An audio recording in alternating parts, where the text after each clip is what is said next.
সকলকে আমার আনন্দিত জয়গুরু। আজকে আলোচনা করব পরমপ্রেমময় শ্রী ঠাকুরের কিছু কথা। শ্রী ঠাকুরের বৈঠকখানা ২৭শে ভাদ্র মঙ্গলবার ১৩৬৮ ইংরেজি। সন্ধ্যার পর খুব জোর খানিকটা বৃষ্টি হয়ে গেল। রাত ৭টা ১৫। কাছে লোক যেন কম। সুনীল করণ আমাদের চেতনাটা কি ভাইব্রেশন স্পন্দন? শ্রী ঠাকুর বললেন, আমার সেল এর কোষের মধ্যে ইলেকট্রন আছে। ইলেকট্রনের মধ্যে ট্রব স্পন্দন আছে।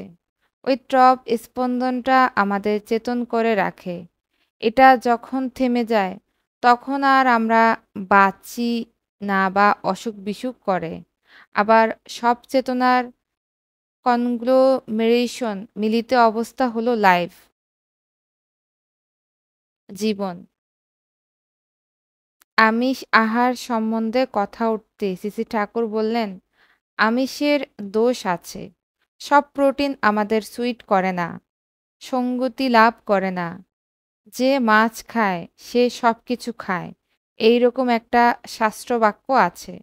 আবার ভেজিটেবল শাকসবজি হলেই হয় না, অখাদ্য ভেজিটেবল শাকসবজি খেলে কিন্তু কাম সারা হয়ে যাবে। সুনীল ডাক্তারদা বললেন, এক ছটাক মাংস খেলে ১ পোয়া ডাল খাওয়ার কাজ হয়।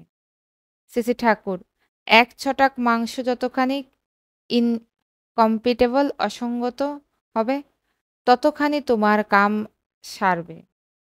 অরুণ গাঙ্গুলি, খুব ঠান্ডা জায়গায় কি ভেজিটেবল শাকসবজি খেয়ে বাঁচা যায়?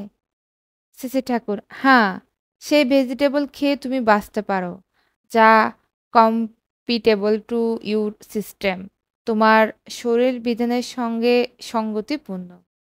ঢেঁড়স, পটল, আলু এইসব খাওয়া লাগে। পুণ্যপুঁথির ভাববাণী ও ইদানিং প্রদত্ত বাণীগুলো নিয়ে কথাবার্তা চলছে। শ্রী ঠাকুর বললেন, ডিকটেশন বাণীগুলো যখন দিই ওই একরকম হয়।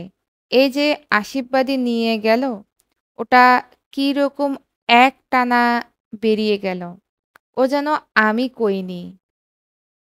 বাণী দেবার সময় কোনো শব্দ যদি লিখতে বাদ পড়ে যায়, ঠাকুর আর সেটা বলতে পারেন না। সুশীলদার একবার উত্তরে শ্রী ঠাকুর বললেন, বলতে পারি না, তার মানে আমার মনে হয় this is not one, but he is one. এ আমি নয়, তিনি সেই অদ্বিতীয়। ভাব সমাধি প্রসঙ্গে দয়াল ঠাকুর বলে চলেছেন, ব্যাপারটা কি হলো বুঝতেই পারিনে যে। কি হলো কি, আমার কাছে সবটা রিডেল ধাঁধা রয়ে গেল।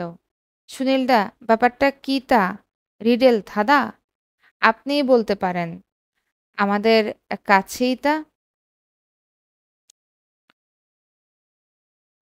শ্রী ঠাকুর, এ জানা লোক, কিন্তু আপনি আছেন আর বেশি নেই। রাধারমণ জোয়ারদার আছে, লেখায় রাখলে হয়। কেষ্টদাও অনেক পরে, তখন বৃন্দাবন বাবু ছিলেন। সুশীলদা, বৃন্দাবন দাই তো প্রথম লেখার কথা বললেন, ধরেনি মানে লেখেনি। সুশীলদা, এটা সম্ভব হয় বিশ্বের সব ইমপ্রেশন ছাপ যার মাথায় আছে। বাধা দিয়ে শ্রী ঠাকুর বললেন, আমার মনে হয় সকলেরই তা আছে। একটা কায়দায় ওগুলো সব ঠিক করে নিতে পারলেই হয়। আর আমি যা কইছি তা আমি জানি না। ভাববাণী সম্বন্ধে এটা আনপ্যারালাল, অদ্বিতীয়, মাইস্টিক, রহস্যময়। আজ এ পর্যন্তই। পরমপ্রেমময় শ্রী ঠাকুরের বৈঠকখানার কিছু আলোচনা করলাম। সকলকে আমার আনন্দিত জয় গুরু।